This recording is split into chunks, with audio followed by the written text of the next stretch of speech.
Hello friends, I am Jyotirvid Pavan Kumar. In this video, I would like to draw your attention to a shloka of Bhagavad Gita. This is shloka number 20 of chapter 10 of Bhagavad Gita.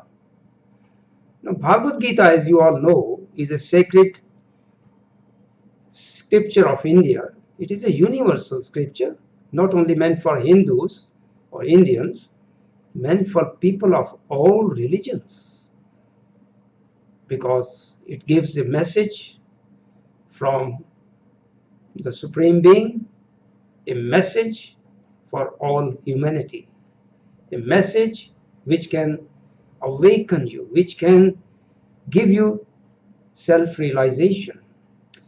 Now, why I am telling you about this shloka? Because there is something very important. See, there are so many translations or interpretations of original Bhagavad Gita, and many people have colored the original shloka, the meaning of original shlokas. They have colored it with their own thinking. That is wrong. See, if it is a intellectual study, it is literature meant for intellectual study, then it may not make that much difference. But since it is a spiritual scripture, it is going to give you spiritual evolution, development. So even a slight mistake or wrong interpretation of the original shlokas can give you wrong information, can cause confusion or misunderstanding, which is not done. Even T.Lobsang mentioned this. I will read from one of his books. He says about Bhagavad Gita, he says, "This is one of the great scriptures of India in which a truly enlightened teacher," he's talking about Krishna, "a truly enlightened teacher teaches that which should not be altered." See, Lobsang Rampa knew that people color the interpretations, the translations with their own thinking, with their own ideas. But the great masters, avatars like Lord Krishna, who came here, descended here for the benefit of humanity, human beings cannot equate themselves with them unless they are enlightened.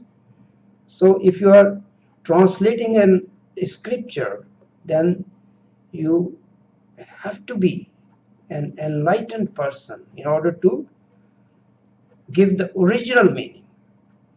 And also, all these scriptures are coded.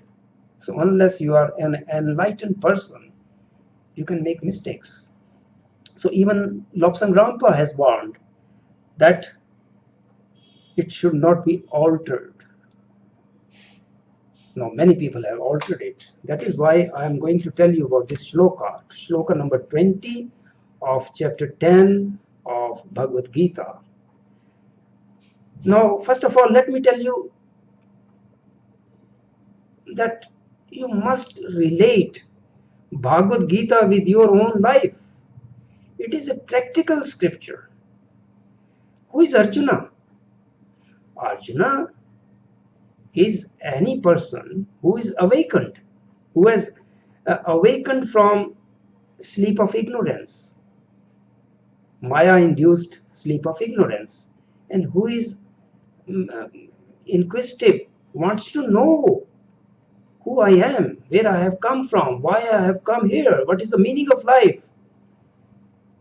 So any person, even you or me, who wishes to know, who wishes to evolve, has awakened from the sleep of ignorance, is Arjuna. And who is Lord Krishna? Lord Krishna, who incarnated as avatara of Lord Vishnu, the preserver, represents your own over self, your soul. But that is what is given in this shloka. Now this shloka is Aham Atma Gudakesha Sarvabhutascha Sita Aham Dischay Madhyam Cha Bhuta Namanta Ema Cha. Now Aham Atma, Aham, I am Atma, I am the soul, I am the over self. That is what Lord Krishna is saying. Lord Krishna is saying that I am manifested in all living beings as their own true self. Aham Atma, I am the soul. This is so simple. But I'm sad to tell you, I wouldn't name, but at one place, in one translation or interpretation of Bhagavad Gita, done by a very renowned person, it is interpreted as super soul. Now, at another place, in another translation or interpretation, I found it is written universal soul.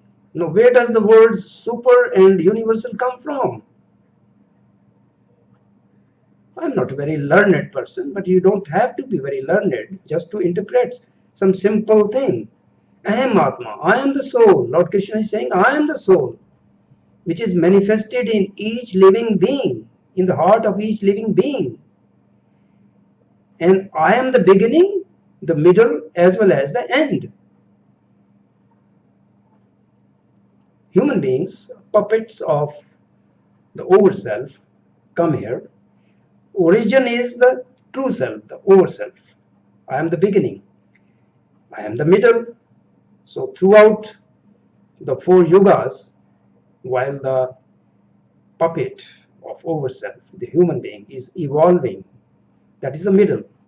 And then in the end, when one achieves nirvana or mukti or self-realization, then this puppet will become one with the over self. That is the end of all living beings. Now,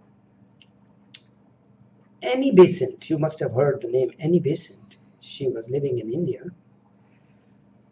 She was quite evolved spiritually. So in her interpretation of Bhagavad Gita, she has written it. I am the self. She didn't make any mistake. And another person I would like to mention, Sri Paramahansa Yogananda ji. You must have heard the name Paramahansa Yogananda ji. He was a self-realized person. So in his translation also, he hasn't made the mistake. He has said, I am the self, which is straightforward. So I asked those people who have misinterpreted it, where does the word super and universal come from? Super soul and universal soul, that is a different thing. And over self is different thing. Is your own true self or over self or soul. Now Paramahansa Yogananda ji also clarified about this word Gudakesha. Gudakesha, he says, is a conqueror of sleep. No, it doesn't. He is not talking about physical sleep. Physical sleep is necessary. It is required. You have to go to sleep in order to get rid of the toxins, in order to rejuvenate the body after day's work. This is sleep of ignorance, Maya-induced sleep of ignorance. Arjuna has awakened. That is why he is inquiring. He wishes to know. He is receptive. So Gudakesha is conqueror of sleep. So once you are awakened, then you will question who you are, why you have come here, what is the meaning of life. So my point was here in this video to warn you that when you are studying Bhagavad Gita, go deep into it and try to get the original, straightforward translations and not colored by people, which alters the original meaning. In my next video, I would like to talk about Krishna and tell you about very interesting posture in which Krishna is depicted, usually standing in Tribhanga Murari. Murari is another name of Krishna. Tribhanga, three bends. He's standing with a posture with 3 bends in the body. But there is a great hidden meaning, spiritual meaning, and I will explain that in my next video. I hope you like my videos. Thank you for watching. Thank you.